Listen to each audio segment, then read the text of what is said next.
आज जातीय प्रेस दिवस हिसाब से सारा भारत वर्ष पालन करा भितर आम जगतसिंहपुर सदर महकुमा ये कॉन्फ्रेंस हॉल दिवस पालन करा मु आशा करी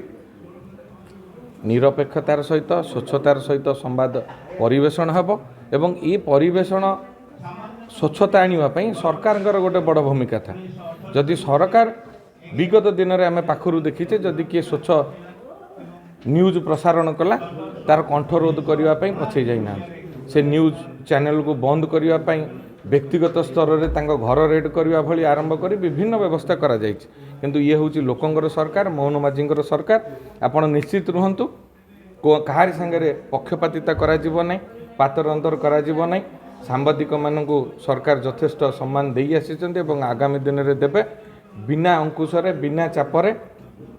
ये स्वच्छता आपण मैंने परिप्रकाश करेंगे ये आशा विश्वास हम रखुचे।